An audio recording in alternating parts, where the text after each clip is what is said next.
Point of view के साथ मैं हूं साइमा खान।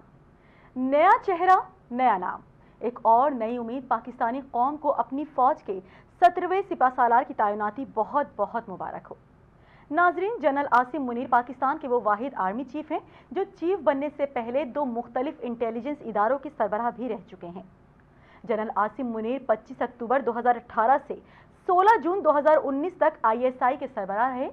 इसके अलावा वो मिलिट्री इंटेलिजेंस MI के भी सरबराह रह चुके हैं। उन्होंने ऑफिसर्स ट्रेनिंग स्कूल प्रोग्राम के जरिए पाक फौज की फ्रंटियर फोर्स रेजिमेंट में कमीशन भी हासिल किया। उस वक्त के कमांडर 10 करोड़ जनरल कमर जावेद बाजवा के मातहत बतौर ब्रिगेडियर शुमाली इलाका जात फोर्स कमांड की। लेफ्टिनेंट जनरल आसिम मुनीर को 2017 के अवाइल में DG मिलिट्री इंटेलिजेंस तैनात किया गया, जबकि जनरल आसिम मुनीर को 2018 में ISI का सरबराह बनाया गया। जनरल आसिम मुनीर बतौर लेफ्टिनेंट जनरल 2 साल तक कोर कमांडर गुजरावाला रहे, जबकि उन्होंने GHQ रावलपिंडी में बतौर क्वार्टर मास्टर जनरल भी खिदमत सरअंजाम दी। इसमें कोई दो राय नहीं कि इंतहाई काबिल ऑफिसर भी हैं।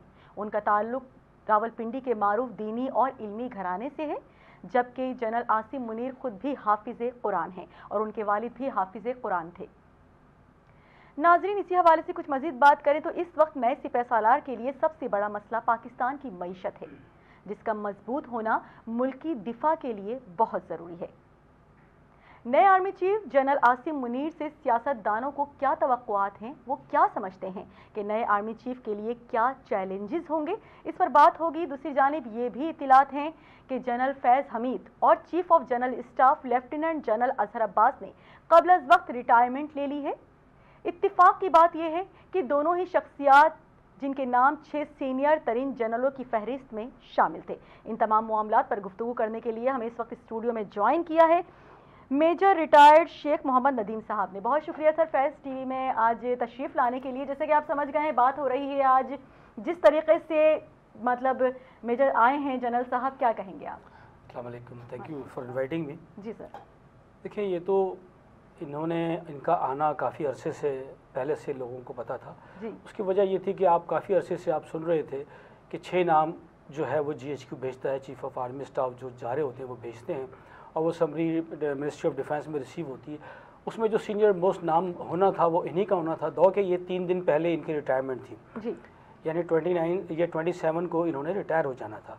लेकिन आपने सुना था कि जो मिलिट्री जो लॉ है उसमें कुछ अमेंडमेंट करना चाह रही थी, मिलिट्री एक्ट सॉरी, उसमें ये कुछ अमेंडमेंट करना चाह रही थी गवर्नमेंट। लेकिन समहाउ दी अदर गवर्नमेंट को पता चल गया कि जी हम इनको एक्सटेंशन दे सकते हैं बग़ैर किसी एक्ट में अमेंडमेंट किए बगैर भी। सही। ये इनके लिए बहुत सूटेबल अपॉइंटमेंट थी, क्योंकि जो अपोजिशन है इमरान खान जिस तरह वो कह रहे थे कि जी जो चीफ ऑफ आर्मी स्टाफ की तैनाती मेरिट पे होनी चाहिए। मेरिट का मतलब ये नहीं होता कि इनमें से कोई अच्छा है और कोई बुरा है। ये सब कैपेबल थे, बराबर थे और बराबर की सीनियरिटी के थोड़ा थोड़ा सा फ़र्क है। लेकिन मेरिट का मतलब होता है कि whosoever is the senior most. तो सीनियर मोस्ट जनरल को गवर्नमेंट ने चुना। इस तरह उन्होंने एक तरह से जो इमरान खान का पॉइंट ऑफ व्यू था उसको भी कैटर फॉर कर लिया। सही। और जनरल साहब सारे लेफ्टिनेंट जनरल ने जो 6 के 6 नाम आप आए उनमें, और ये सारे ही इक्वली आपस में तकरीबन जो है वो कैपेबल थे सब, और सब ने जो है वो कोरें कमांड की थी। इंटेलिजेंस का जैसे आपने देखा कि जनरल फैज़ हमीद का भी तजर्बा था, DGISI रहे बहुत अरसे तक, ख़ासतौर पे इमरान खान साहब के दौर में जी। तो थोड़ा सा इमरान खान साहब के दिल में उनकी तरफ नरम गोशा था जनरल फैज़ हमीद की तरफ। लेकिन गवर्नमेंट ने अच्छा डिसीजन किया और सीनियर मोस्ट जो जनरल थे उनको जो है इस अपॉइंटमेंट पे जो इन्होंने उसका हकदार ठहराया। ठीक है नदीम साहब, जनरल आसिम मुनीर अफवाज पाकिस्तान के सिपहसालार बन गए हैं। PTI की जानिब से हमेशा इलेक्शन का मुतालबा किया जाता रहा है, क्या कोई फ़र्क पड़ने वाला है इन तमाम तर चीज़ों के बाद? अब देखिए, सबसे पहले 2-3 फ़र्क पड़ सकते हैं। एक फ़र्क तो पड़ गया और 2-3 फ़र्क पड़ सकते हैं। सही। एक फ़र्क तो ये पड़ गया है कि जो अभी चीज़ें आप देख रहे थे, बहुत ज़्यादा टर्मोइल था मुल्क के अंदर, एक इंतशार किसी कैफियत थी और 2 पार्टियां आपस में डैगर ड्रॉन थी। अब आप देखेंगे कि इसके अंदर बहुत हद तक स्टेबिलिटी आ जाएगी और एक सुकून किसी कैफियत आ जाएगी। सही। आप बहुत सुन इंशाल्लाह आप देखेंगे। ये मैं आज से नहीं, बहुत पहले से कह रहा था कि ये बेसिकली सारा जो 2-4 महीने आप लोग इंतज़ार कर लें, तो 29 के बाद थिंग्स विल बी स्मूथ इंशाल्लाह। तो एक तो ये बात हो जाएगी, स्मूथ हो जाएगी इंशाल्लाह ताला, स्मूथनेस आ जाएगी अल्लाह ने किया तो। क्योंकि जो नया चीफ होता है वो बहुत स्ट्रेंथ वाला होता है, ठीक है। वो अभी उनके बारे में किसी को कुछ नहीं पता होता, तो लोग उनसे अनड्यू फेवर या कोई रेड लाइन क्रॉस करने, उनको नहीं पता होता लोगों के इनकी रेड लाइन क्या है। बिल्कुल सही। तो लोग बहुत मोहतात रहते हैं, इसलिए उनकी स्ट्रेंथ ज़्यादा होती है, ठीक है। दूसरों को जो पुराने होते हैं उनको, क्योंकि वो देख चुके होते हैं कि भाई कहाँ तक उनकी पेशेंस है, कहाँ तक वो जा सकते हैं, तो उतना वो करते हैं। दूसरा जो अब होने वाला है, जो इसमें मेरी अपनी एनालिसिस है कि देखिए, जब स्ट्रेंथन पाकिस्तान में जो चीफ ऑफ आर्मी स्टाफ के अपॉइंटमेंट एक पिविटल रोल है, जिसको ट्रैकर भी कहते हैं आप लोग। इसमें इनका रोल ये है कि ये सबसे पहले तो इन्होंने आर्मी का इमेज रेस्टोर करना है। बिल्कुल सही। नंबर 1 आर्मी का इमेज रेस्टोर करने के साथ साथ ये जो टर्मोइल है आगे फ्यूचर में, इसको भी इन्होंने हमेशा के लिए कर्ब करना है कि बार बार ये एकदम से टर्मोइल उठता है, पूरे मुल्क में इंतशार है और उसकी वजह से आपकी इकोनॉमी डाउन हो जाती है और उसकी वजह से आर्मी को खतरात लाक होते हैं। उसमें उनके पास 2-3 ऑप्शंस हैं। एक ऑप्शन तो ये है कि वो दोनों को किसी तरह से, वैसे तो ये पॉलिटिक्स से आर्मी दूर रहेगी, लेकिन आर्मी कम से कम ये ज़रूर कर सकती है कि भाई आए, मिलके बैठे और बात करें, दोनों को बिठा सकते हैं। आपको लगता है पीडीएम मान जाएगी इलेक्शन के लिए कबल वक्त? देखिए, 2-3 महीने पहले अगर करा लेंगे तो उन्हें भी कोई तकलीफ नहीं होगी, लेकिन सर एक और इनको भी खींच खाच के ले जाएंगे अगर वहां तक। देखिए, मसला ये है कि इमरान खान साहब ने पूरी कोशिश कर ली, ठीक है, कि आज मैं उतराऊं, 2 दिन बाद दोबारा मुझे सीट मिल जाए और मैं उस सीट पर बैठ जाऊं, बाकी चाहे कुछ भी हो जाए। बिल्कुल सही, ठीक है, ये उनका पॉइंट है। 6-7 महीने गुजर गए और ये जो सबसे अहम इवेंट होना था, जिसके लिए वो बड़ा उन्होंने आखिर में कोशिश की कि किसी तरह से, आखिर में तो उन्होंने भी हाथ खड़े कर दिए सर।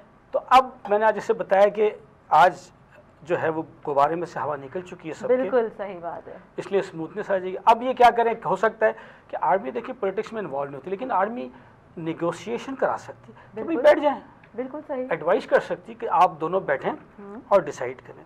2 महीने पहले आप आ जाएं, 4 महीने आप आगे चले जाएं, कौन सा इतना दूर रह गया अब, जो असल टाइम था वो निकल गया, ठीक है। तो अब इनके लिए मुश्किल, हाँ, अगर उस पर भी दोनों राजी नहीं होते और हेड ऑन रहते हैं और फ्यूचर में आर्मी को नजर आता है कि जी ये कोई क्रैश की सिचुएशन हो सकती है, तो आर्मी कह सकती है कि भाई अब आप दोनों इलेक्शन का कोई फाइनल करें, सही, और एक केयर टेकर गवर्नमेंट बना लें, ताकि मुल्क में जो हमारे पास न्यूक्लियर एसेट्स हैं, ये बाहर वालों की नज़रें उसके ऊपर लगी हुई हैं। जब आप इतना इंतशार फैलाते हैं तो बाहर वाले, या हमारी इकोनॉमी वीक होती है तो सबसे पहले वेस्ट की नज़रें हमारे एसेट्स के ऊपर आती हैं, ठीक है।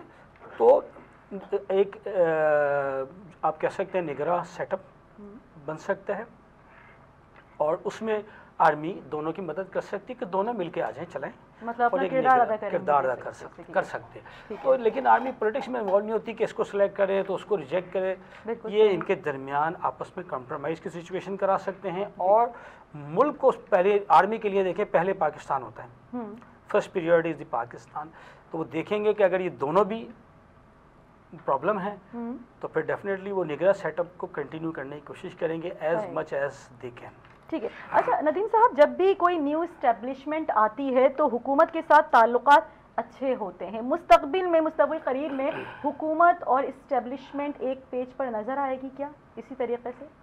देखिए, ये कोई भी इसकी प्रेडिक्शन नहीं कर सकता, नोबडी कैन, ठीक है, फोरकास्ट, कि ये आपने पहले माजी में देखा कि जिसको भी लेकर आए गवर्नमेंट, तो बहुत सारे, चाहे माशाल्लाह लगाया या माशाल्लाह नहीं लगाया पाकिस्तान में। अब मैं नहीं समझता कि ये चीफ इस तरह के हैं, और ना ये आगे माशाल्लाह के अब चांसेस बहुत ब्लीक हो चुके हैं हमारे इस रीजन के अंदर और पूरे ग्लोबल वर्ल्ड में, तो ऐसा कुछ नहीं होगा। लेकिन प्रेडिक्ट नहीं कर सकते आप, क्योंकि ये ताल्लुकात म्यूचुअल रिस्पेक्ट पे होते हैं। जब सिविल गवर्नमेंट अपना अथॉरिटी ज़्यादा चलाने की कोशिश करती है, जैसे इमरान खान साहब ने चलाने की कोशिश की, तो फिर ज़ाहिर इस्टेब्लिशमेंट जो है उसको प्रॉब्लम होती है, क्योंकि उसका एक सिस्टम है, आप उसके सिस्टम के अंदर अननेसेसरली इन्फिल्ट्रेट करेंगे तो वो भी रेजिस्ट करते हैं।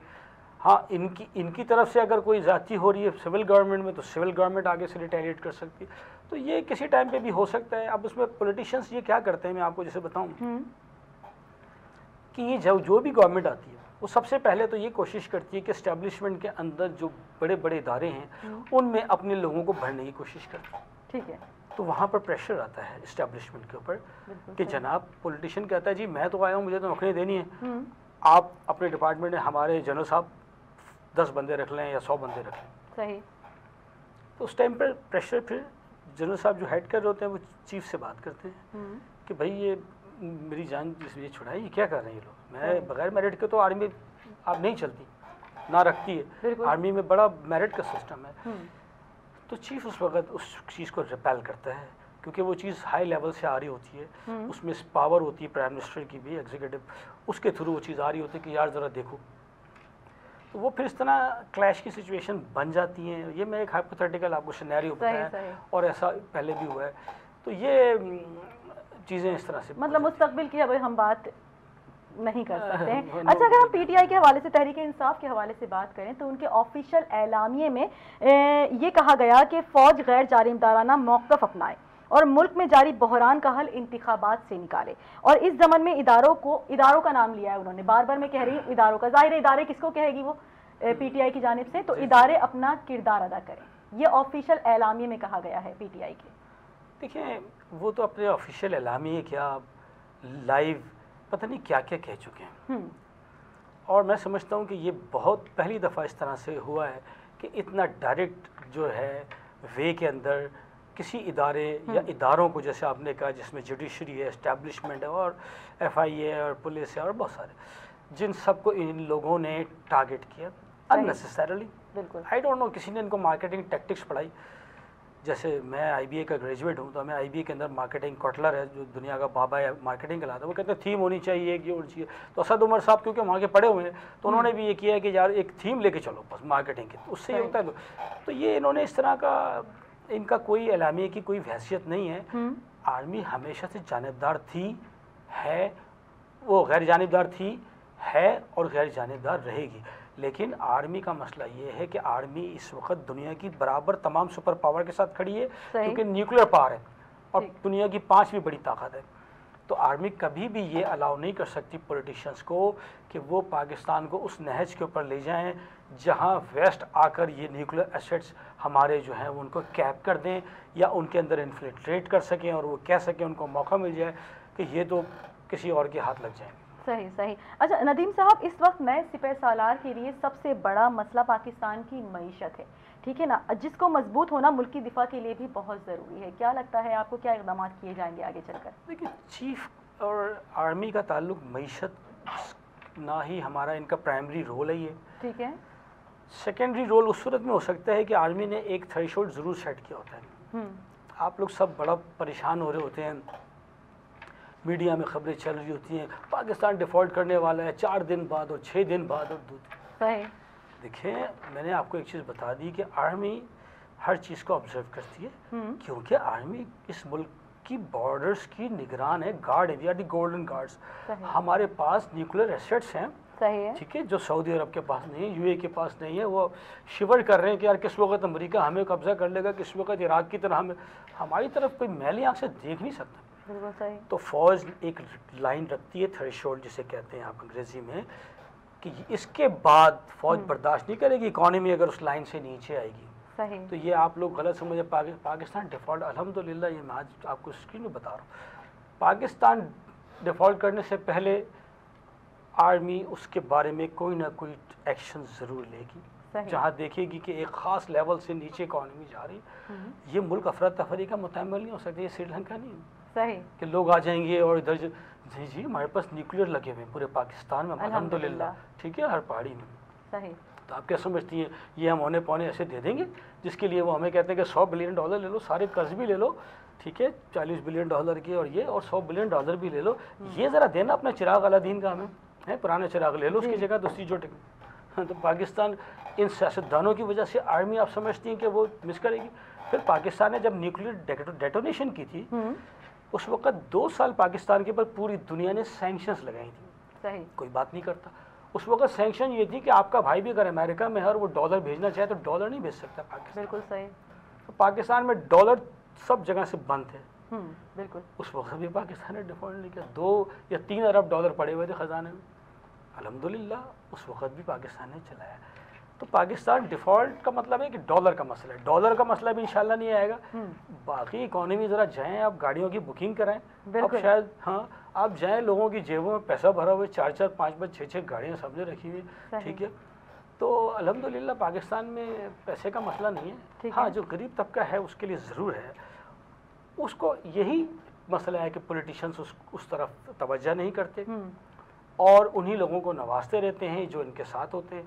अपने बनी गाला और जाती उम्रा और बिलावल हाउस नहीं छोड़ते, और हमारे अवाम जो अपने मुड़ के पीछे अपने घर की चौखट नहीं देखते जिसमें दीमक लगी हुई है, अपने मोटरसाइकिल नहीं देखते जिसमें जंग लगा हुआ है, और उनके पीछे लड़ रहे होते हैं, एक दूसरे को मार रहे होते हैं, एक दूसरे के बाल नोच रहे होते हैं। जो बनी गाला जरा ऊपर से देखे तो सही, जाती उम्रा जरा ऊपर से देखे तो सही, बिलावल हाउस ऊपर से देखे तो सही। अच्छा नदीम साहब, नए army chief general Asim Munir से सियासतदानों को क्या तवक्कुआत हो सकती हैं, और वो क्या समझते हैं नए आर्मी चीफ के लिए क्या क्या चैलेंजेस होंगे? अब देखिए, सबसे बड़ा चैलेंज तो देखिए उनके लिए यही है कि रेस्टोरेशन ऑफ आर्मी इमेज, और दूसरा अगर सियासतदान कुछ एक्सपेक्टेशन कर रहे हैं नेगेटिव तो वो नहीं होगी अब। यानी आर्मी चीफ, मुझे उम्मीद है कि इस तरह जो भी पहले ये चीज़ें हो गई तो he will not repeat those things, यानी वो बिल्कुल न्यूट्रल एक्ट करेंगे। और न्यूट्रल से मुराद वो इमरान खान साहब वाला या पीटीआई वाला न्यूट्रल नहीं है, but he will be having a stick in his hand and he will tell them, everybody, I'm not talking about only one party or two party, he will tell them this is our red line। सही, ठीक है, आपकी वो red line है, हम वो cross नहीं करते। सही, this is our red line, आप क्रॉस नहीं करना। आप क्रॉस करोगे तो फिर हम भी जो है ना, क्योंकि हमें ये सारी चीज़ें एसेट्स को बचाना है, हमारे पास खाली कोई मुनिशन की फैक्ट्री नहीं है, हमारे पास न्यूक्लियर एसेट्स बना रहे हैं, हम मिसाइल्स बना रहे हैं। अब क्या समझ रहे हैं ये ऐसे होने पड़े थे जिसके लिए $100 बिलियन हम ठुकरा रहे हैं? बिल्कुल। तो आपके ज़रा से उसकी वजह से तो ये तवक्कुआत तो बिल्कुल रखेंगे कि जनाब ये पावर लेते हैं इस्टेब्लिशमेंट से, जुडिशरी से, ये खुद आके रिलेशंस बढ़ाते हैं, लोग आके मिलते हैं, कोशिशें करते हैं तमाम जगहों पर। लेकिन मुझे उम्मीद है कि ये चीफ अब जो है इन्होंने सारा अपनी आंखों से देखा है। He was at the top hierarchy, नाइब थे उस वक्त, आप कह लें सेकेंड इन कमांड तकरीबन, बिल्कुल ठीक है, क्वार्टर मास्टर जनरल थे PSO। तो अब मैं नहीं समझता कि वो ऐसा कुछ होने देंगे। तो इंशाल्लाह तवक्कुआत अगर किसी ने रखी भी है सियासतदानों को तो उनको तवक्का रखनी चाहिए अपनी एफर्ट से जो वो आवाम के लिए करेंगे, नॉट टुवर्ड्स एस्टैब्लिशमेंट और जुडिशरी। अच्छा नदीम साहब, अब हम बात कर लेते हैं कुछ जनरल फैज़ हमीद और chief of general staff lieutenant general Azhar Abbas, जिन्होंने क़ब्ल अज़ वक्त रिटायरमेंट ले ली है। इत्तिफाक की बात है यही दोनों शख्सियात उन 6 सीनियर तरीन जनरलों में भी शामिल थे। क्या वजूहात सामने आ रही हैं क़ब्ल अज़ वक्त रिटायरमेंट लेने की? देखिए, इसमें तो कुछ आर्मी की अपनी रिवायात का भी दखल है। उसमें रिवायत ये होती है कि जो लोग रन में हों चीफ ऑफ आर्मी स्टाफ की, क्योंकि this is the last appointment और वो एक ही बंदा हासिल कर सकता है, 2 तो हो नहीं सकते, 3 हो नहीं सकते। सही। तो जब वो आपकी अपॉइंटमेंट लास्ट प्रमोशन आपकी जब कैप हो जाती है, ठीक है, तो डेफिनेटली आप फिर आपके पास 2 रास्ते होते हैं कि ठीक है, या तो उसको भूल कर आप अगर सीनियर जनरल है तो आप कर भी सकते हैं कंटिन्यू, और चाहें तो रिज़ाइन भी कर सकते हैं। ऑल्दो के जनरल फैज़ हमीद साहब और जनरल अजहर अब्बास साहब दोनों इनसे जूनियर हैं, तो ऐसी कोई बड़ी रिवायत ब्रेक भी नहीं हो रही थी। अगर ये चाहते तो कंटिन्यू कर सकते थे क्योंकि चीफ इनसे सीनियर ही था। सही। जूनियर नहीं रहता क्योंकि उसने सलूट करना पड़ता है चीफ को, ठीक है, तो जूनियर रिज़ाइन कर देता है कि उसका जूनियर को फ़ौज में सलूट नहीं होता। तो ये शायद वजह है जो रिवायत को उन्होंने बरकरार रखा है उसमें कि ठीक है हम जूनियर हैं लेकिन हम क्योंकि अब एक तरह से सुपरसीड हो गए तो हम बेहतर है कि हम रिज़ाइन कर दें, सही, और बस काफ़ी हो गया जो उन्होंने कहा। तो वो इस वजह से उन्होंने ये रिज़ाइन दोनों ने दे दिया है। और लेकिन आप देखेंगे जनरल नुमान हैं और जनरल आमिर हैं जी, उन्होंने कोई ऐसा अभी तक नहीं दिया। साहिर शमशाद और ये 2 तो बन गए 6 में से, बिल्कुल 2 ने अभी रिज़ाइन दिया है। तो अभी भी जनरल फैज़ हमीद का तो रेजिग्नेशन एक्सेप्ट भी हो गया है। चीज़ है कि वो जब सीनियर जनरल इतनी लेवल के ऊपर होते हैं और वो आपस में ये लोग सब आपस में दोस्तियाँ भी होती हैं, बिल्कुल, लेकिन ज़ाहिर है वो सीनियर जूनियर वाला लेवल तो होता ही है। सही। तो वो बात जब सीनियर लेवल जनरल रिज़ाइन कर देता है तो ही मीन्स समथिंग। वो ऐसे तो नहीं करेगा कि कोई एक सेकंड लेफ्टिनेंट या बच्चा या छोटे लेवल का कोई रिज़ाइन कर दे। बिल्कुल, तो वो जब रिज़ाइन करते हैं तो दे मीन इट, फिर वो एक्सेप्ट ही होता है। इस लेवल के ऊपर। अच्छा सर, आखिर में आखिरी सवाल कि आज जनरल कमर जावेद बाजवा की जानिब से कहा गया एक बयान, उन्हीं के बयान से हम निकालते हैं कि उन्होंने कहा कि अब मैं गुमनामी की ज़िंदगी गुजारूंगा, मतलब गुमनामी की ज़िंदगी बसर करूंगा। क्या लगता है आपको, क्या वाकई एक गुमनामी की ज़िंदगी की जानिब जाना चाहिए उनको, या अभी हमें ज़रूरत है? देखें, ये जो चीफ ऑफ आर्मी स्टाफ के अपॉइंटमेंट पर रहता है जो बंदा, और जो इतना, तो आप समझ सकते हैं कि वो कितना बड़ा स्टार होता है। बिल्कुल सही। और उसको कितना एक्सपीरियंस होता है और वो कितना पॉलिश्ड होता है। सबसे पहले तो वो उस जगह के लिए क्वालिफाई करता है, फिर उस अपॉइंटमेंट पर रहता है इतने अरसे, तो उसको तमाम इन आउट्स का पता होता है, पॉलिटिक्स का, मिनिस्ट्रीज़ का, इस्टेब्लिशमेंट्स का। तो मैं समझता हूँ कि जनरल बाजवा साहब को रहना चाहिए, लेकिन शायद ये जो बहुत सारे सोशल मीडिया की वजह से बहुत ज़्यादा प्रॉब्लम्स आई, अननेसेसरली प्रोपेगेंडाज, और आपने देखा कि जाते हुए भी उनके वेल्थ के बारे में प्रोपेगेंडा किया गया। ये मैं समझता हूँ कि उनके लिए काफ़ी डिसहार्टनिंग हुआ है, तो शायद इस वजह से उन्होंने बयान दे दिया है। सही। और लेकिन मैं ये समझता हूँ कि उन्हें रोल प्ले करना चाहिए। सही। जैसे जहांगीर करामत साहब के बाद में एम्बेसडर लगे अमेरिका में जाके। ठीक। राहिल शरीफ साहब हैं, इस वक्त कमांड कर रहे हैं सऊदी जो यूनिटी गवर्नमेंट है इनकी वहाँ पे, उसको, तो इनको भी कोई रोल मैं समझता हूँ प्ले करना चाहिए और डिसार्ट नहीं होना चाहिए। लेकिन अब ज़ाहिर उनका अपना डिसीजन है, वो इतने बड़े हैं कि आपको nobody can change his decision, वो क्या करते हैं अल्लाह बेहतर जानता है। बिल्कुल बिल्कुल, बहुत शुक्रिया। मेजर रिटायर्ड शेख मोहम्मद नदीम साहब हमारे साथ स्टूडियो में मौजूद थे, बहुत शुक्रिया। शुक्रिया आपका भी, आपने बहुत शुक्रिया। कौम ने आर्मी चीफ से तवक्का करती है कि खित्ते के जो अंदरूनी और बैरूनी चैलेंजेस है वो इनसे जुड़ी सलाहियतों से निपटेंगे। पाकिस्तान की सालमियत और यकजहती के लिए वो अपना किरदार अदा करेंगे। फौज ने कहा कि वो सियासत से दूर रहेंगे, तो ये आर्मी चीफ भी सियासत से दूर रहेंगे। वो चूंकि मेरिट पर मुंतखब हुए हैं, और जो शख्स मेरिट पर मुंतखब होता है वो मेरिट पे ही काम करता है। आर्मी चीफ के लिए नेक तमन्नाएं हैं। इस वक्त मुल्क में सियासी इस्तेहकाम की ज़रूरत है, और ये एक शख्स पर मुनहसर नहीं है कि सबको मिलकर काम करना होगा। उम्मीद है कि सीने में मुक़द्दस किताब लिए आसिम मुनीर साहब की सरबराही में पाकिस्तानी फ़ौज मुल्क के तक़द्दुस पर कोई आंच नहीं आने देगी। इसी के साथ मुझे यानी कि साइमा खान को पॉइंट ऑफ व्यू से इजाज़त दीजिए। अल्लाह निगहबान।